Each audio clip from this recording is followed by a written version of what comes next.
Hai, Assalamualaikum warahmatullahi wabarakatuh. Perkenalkan, nama saya Rasika Kasih Putri dengan NIM 24010017. Oke, di sini saya akan menjelaskan tentang studi kasus yang telah diberikan, yaitu Pak Tono memiliki pekerjaan pemindahan barang kantor dari gedung A ke gedung B. Pak Tono memiliki fasilitas alat pembawa barang sebanyak 2 buah dengan spesifikasi yang berbeda. Pembawa barang pertama bisa membawa 2 barang besar sekaligus, tetapi pengoperasiannya sangat berat. Sedangkan pembawa kedua hanya bisa membawa 5 barang kecil sekaligus dan pengoperasiannya ringan. Pak Tono harus memindahkan 10 barang besar dan 15 barang kecil. Di sisi lain, pembawa kedua dapat membawa 1 barang besar dan pembawa pertama dapat membawa 6 barang kecil. Dalam suatu waktu, Pak Tono hanya bisa mengoperasikan 1 pembawa, sehingga Pak Tono harus menghitung beban untuk memindahkan seluruh barang tersebut. Terus saya di sini meminta untuk membantu Pak Tono membuat program mencari kombinasi pekerjaan yang tidak banyak berulang dan membuang tenaga. Nah, terus di sini juga ada instruksi buat dan jelaskan pseudocode dan flowchart untuk memenuhi poin 1 dan 2. Terus buat dan jelaskan kode program untuk memenuhi ke poin 3, 4, 5, 6, 7, 8, dan 9. 3. Buat dan jelaskan kode program untuk mengimplementasikan persamaan standar deviasi dan memproses data-data berikut. Data-data 3, 63, 75, 89, 44, 5, 21, dan 2. Dalam mengimplementasikan persamaan ini jadi kita tidak dibenarkan untuk menggunakan fungsi build atau fungsi pustaka. Mampu menalar kasus yang diberikan dan membuat pseudocode penyelesaian dan mengevaluasi hasil kerjanya. Di sini saya sudah membuat pseudocode-nya. Terlebih dahulu apa itu pseudocode? Pseudocode ini adalah algoritma pemrograman yang ditulis dengan cara sederhana dan mudah dipahami oleh manusia. Seperti berikut. Jadi dia seperti prosedur-prosedur untuk menampilkan langkah-langkah yang akan kita buat pada pemrograman. Sini saya akan membacakan pseudocode studi kasus Pak Tono yang telah saya bikin. Yang pertama, inisialisasikan data terlebih dahulu. Jadi data tersebut ada jumlah barang besar, jumlah barang kecil, dan kapasitas alat. Jadi kita harus menentukan dulu apa yang kita ketahui dari studi kasus tersebut. Baru kita akan mengkondisikan dalam pemindahan barang. Jadi jika kapasitas alat, tentukan kapasitas alat yang membantu untuk membawa barang. Itu alat pertama bisa membawa 2 barang besar atau 6 barang kecil. Maka kondisi di sini adalah jika ada barang besar tersisa dan jumlahnya lebih besar atau sama dengan kapasitas alat 1, maka gunakan alat 1 untuk memindahkan 2 barang besar. Terus jumlah barang besar dikurangi dengan 2. 3. Langkah ditambahkan dengan 1 langkah. Jadi setelah kita menentukan jumlah barang besar dan jumlah barang kecilnya, baru kita membuat perkondisiannya, alat apa yang akan kita gunakan. Terus jika tidak jumlah barang lebih kecil yang tertinggal lebih besar atau sama dengan kapasitas alat kedua, maka 1. Gunakan alat kedua untuk memindahkan 5 barang kecil. 2. Kurangi jumlah barang kecil dengan 5. 3. Tambahkan langkah dengan 1 langkah. Yang perkondisian ketiga, Jika masih ada barang besar yang tersisa, tetapi kurang dari kapasitas alat 1, maka gunakan alat 2 untuk memindahkan satu barang besar dan kurangi jumlah barang besar dengan 1 dan tambahkan langkah dengan 1 langkah. Untuk perkondisian yang keempat, jika masih ada barang kecil yang tersisa tetapi kurang dari kapasitas alat 2, maka gunakan alat 1 untuk memindahkan sebanyak mungkin barang kecil hingga sisa. Jika sisa kurang dari kapasitas alat, setel jumlah yang dipindahkan ke sisa dan dikurangi barang kecil. Terus yang ketiganya, tambahkan langkah dengan 1 langkah. Terus yang untuk akhir prosesnya, setelah semua barang dipindahkan, maka akan menampilkan total langkah pemindahannya. Jadi setelah kita menginisiasikan datanya, membuat perkondisiannya untuk pemrograman nanti, maka langkah akhir dari studi kasus ini dia akan menampilkan total langkah pemindahan barang, seperti akan mencari kombinasi pekerjaan tidak banyak berulang. Jadi akan menampilkan kombinasi yang diperlukan Pak Tono nanti. Baik, kita lanjutkan yang kedua, membuat flowchart. Di sini saya sudah membuat flowchart dan juga sudah membuat programnya. Di sini saya akan jelaskan flowchartnya. Kita mulai dari diagram terminator, yaitu tanda untuk memulai atau menyelesaikan akhir dari pemrograman. Kita mulai, lalu inisialisasi data, terus menampilkan sisa barang. Jadi di program saya akan menampilkan sisa barang setelah dipindahkan. Terus proses pemindahan barang. Di sini ada perkondisian di mana sebelah kanan adalah jumlah kebenaran dari total barang besar untuk alat pembawanya, akan menampilkan penggunaan alat pada pemindahan barang. Jadi ketika perkondisian satu ini akan menggunakan alat 1 untuk memindahkan 2 barang besar. Dan di bawah ini adalah penilaian false pada perkondisiannya. Jadi jika ada barang besar maka dia akan menampilkan ini, dan jika tidak ada barang besar maka dia akan, jika ada barang kecil maka di bawah ini adalah penilaian true, yaitu total barang 1, alat pembawa 1. Maka gunakan alat 2 untuk memindahkan 5 barang kecil. Lanjut, perkondisian ketiga.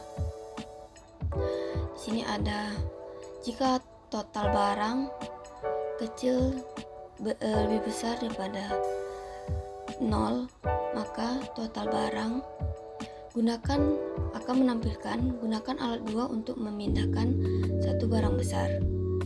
Lalu perkondisian terakhir, total barang besar daripada 0 akan menampilkan dalam proses programnya akan menampilkan gunakan alat 1 untuk memindahkan 6 barang kecil. Lalu semua masukan di sini akan menampilkan total langkah untuk dalam pemindahan barang. Jadi total langkah pemindahan barang yang akan diperlukan akan muncul, dan setelah itu programnya akan selesai.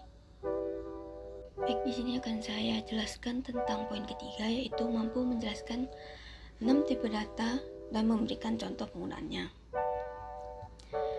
Pertama, integer. Integer ini dia untuk menyimpan bilangan bulat seperti 1, 2, 3, 10, 11, 13, 100, 11, dan seterusnya.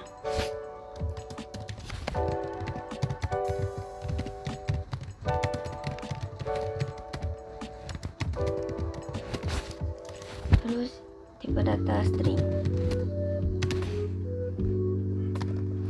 Tipe data string ini menyimpan kalimat atau teks yang berupa huruf seperti nama, terus nama barang, dan lain-lain.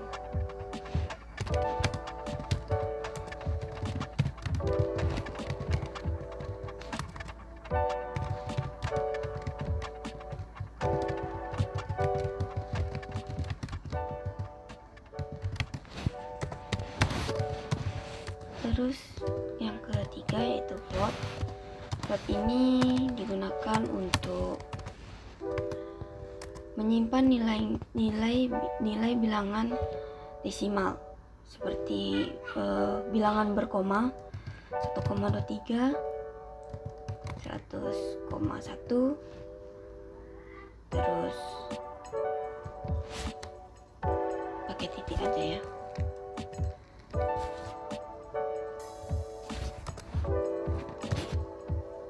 Dan seterusnya.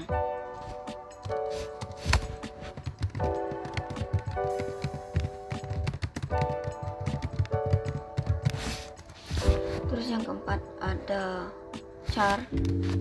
Char ini untuk karakter tunggal seperti A, B, atau C.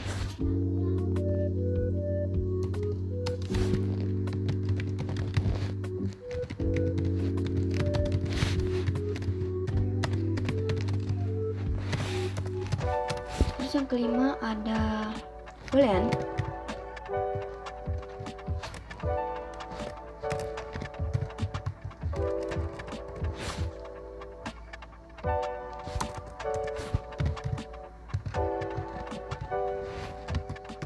Boolean ini dia bersifat bernilai dengan nilai true atau true dan false. Di sini untuk menentukan kebenaran. Oh ya, di sini kita menambahkan float di bawah double. Sebenarnya sama aja, sama dengan fungsinya sama dengan float. Namun double ini untuk menyimpan nilai pecahan yang lebih tinggi. Seperti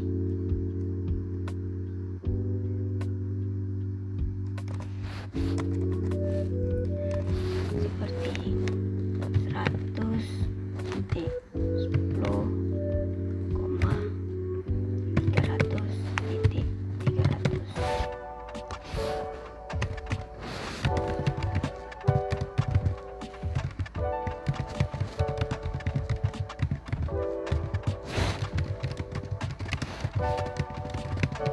Sini saya akan menjelaskan sekaligus poin 4, 5, 6, 7, 8, dan 9. Itu mampu menjelaskan perbedaan variabel dan konstanta dan dengan menunjukkan penggunaan pada kode program. Terus mampu menjelaskan kegunaan deklarasi dan akses array. Terus mampu menjelaskan dan memberikan contoh percabangan. Mampu menalar kasus percabangan, menjelaskan dan menyelesaikan dalam bentuk kode pemrograman percabangan. Dan 8 mampu menjelaskan dan memberikan contoh perulangan dengan berbagai jenis. Dan yang 9 mampu menalar kasus perulangan.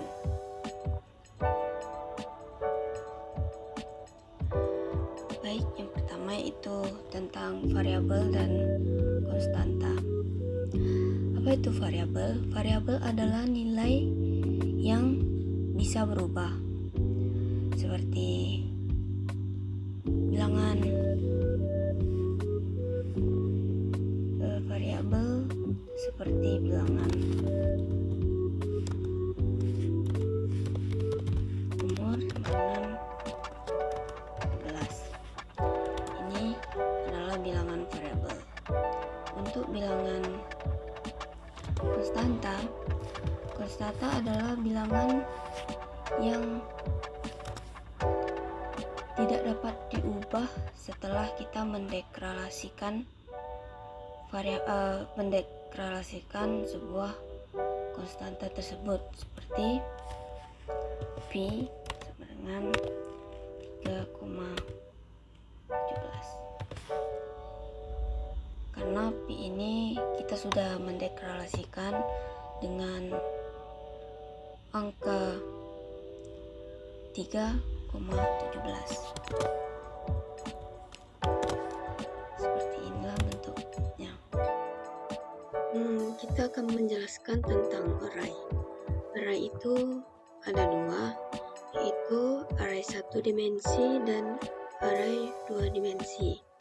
Yang dimana array 1 dimensi itu bernilai 1 indeks atau hanya terdapat satu nilai pada nilai arraynya.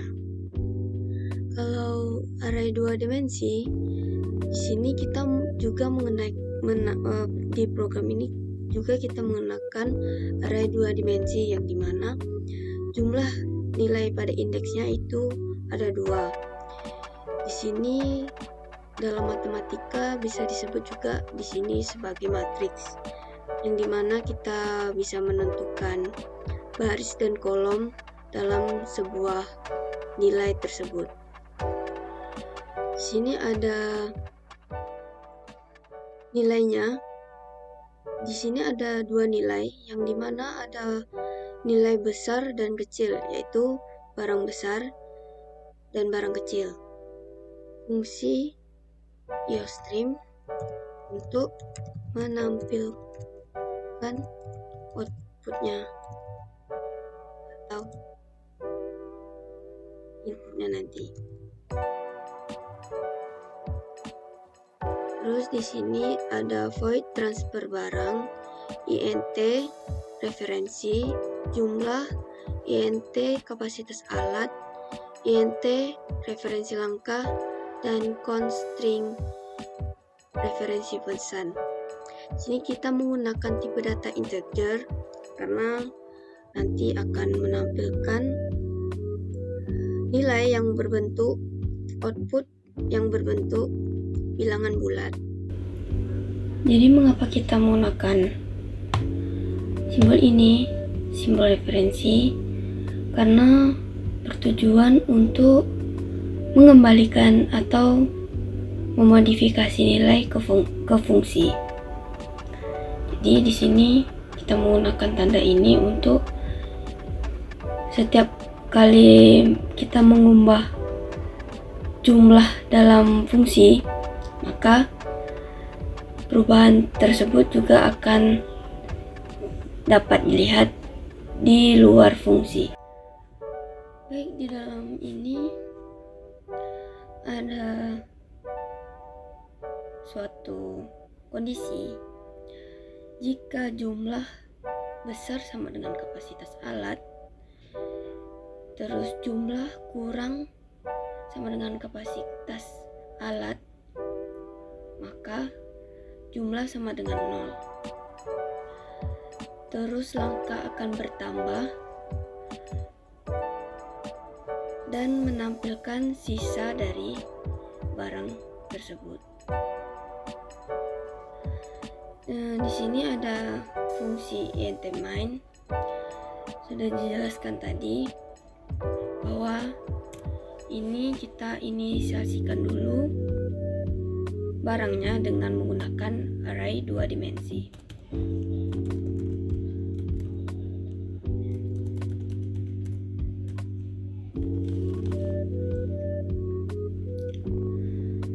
Terus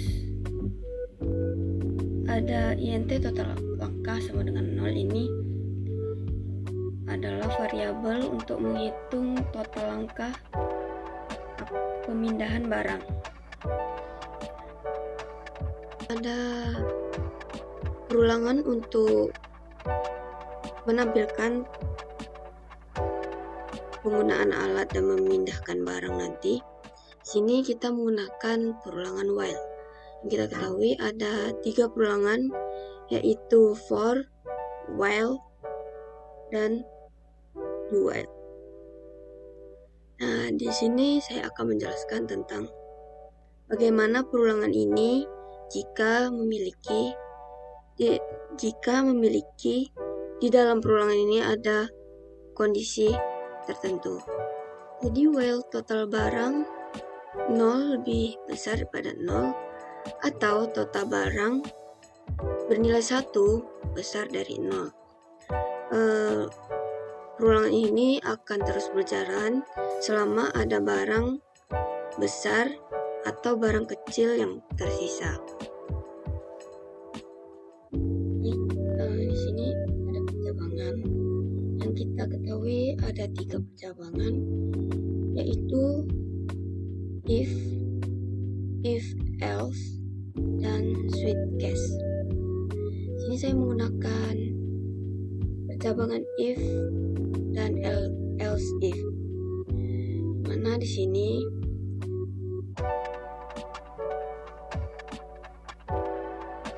sini ada 4 kondisi, yaitu total barang lebih besar sama dengan alat pembawa. Program akan menampilkan perintah, yaitu memindahkan 2 barang besar dan menggunakan alat 1 yang akan menggunakan fungsi transfer barang.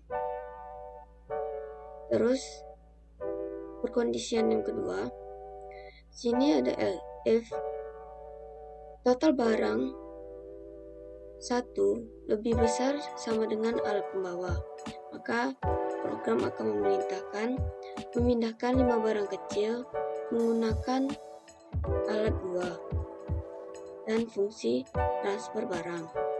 Terus perkondisian ketiga, total barang besar sama dengan 0, maka akan memindahkan 1 barang besar dan menggunakan alat yang kedua. Dan percabangan yang terakhir, total barang 1 besar dari 0 akan menampilkan perintah memindahkan 6 barang kecil dan menggunakan alat 1 dengan fungsi transfer barang.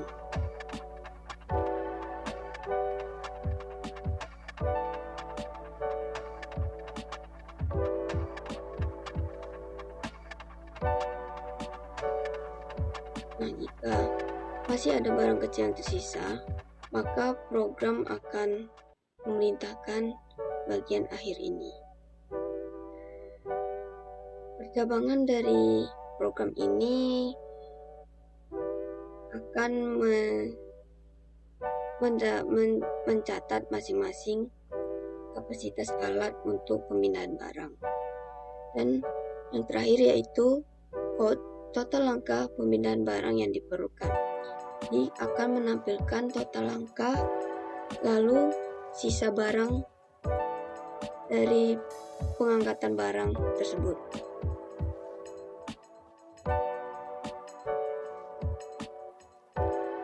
Nah, di sini akan menampilkan output seperti ini. Total langkah pemindahan barang yang diperlukan adalah 8.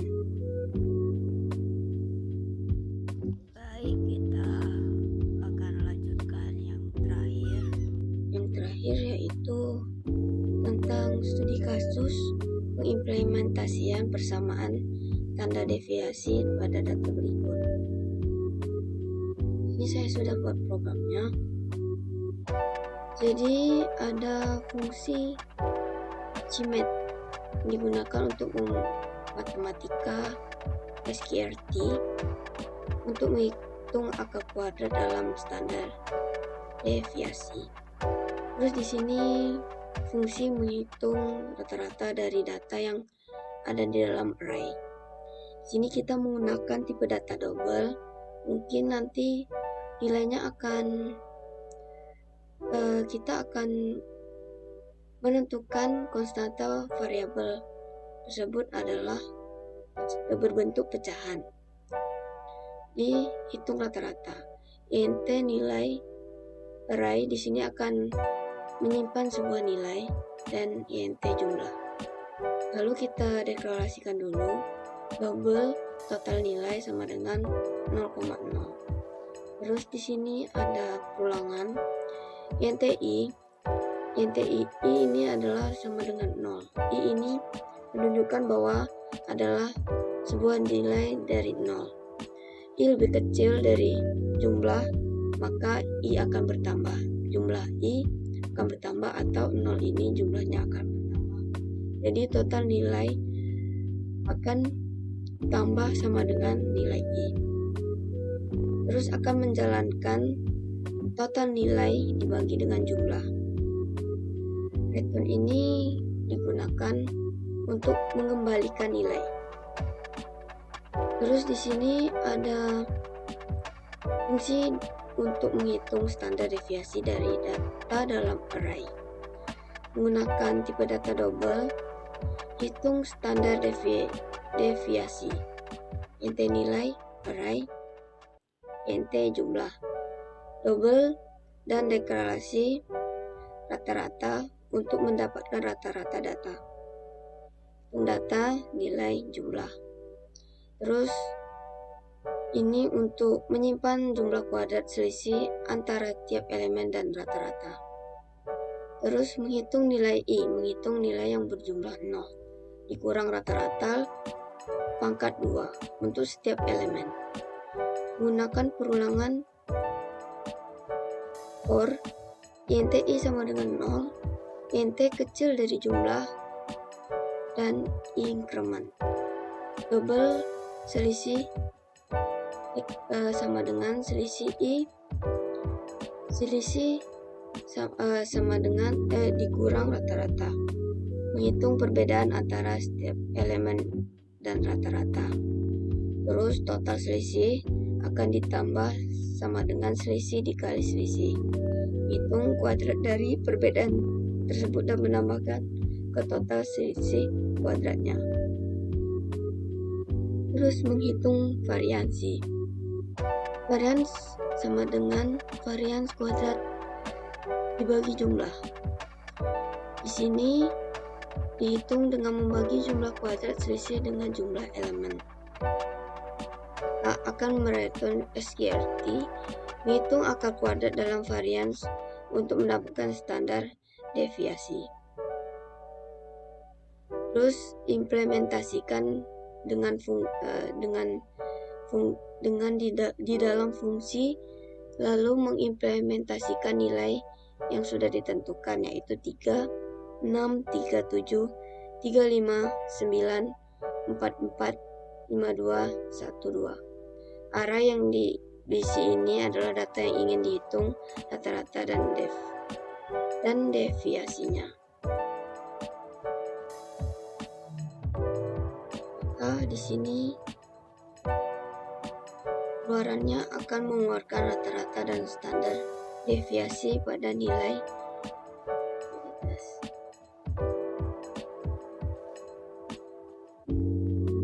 Dan berikutlah implementasi dari data tersebut.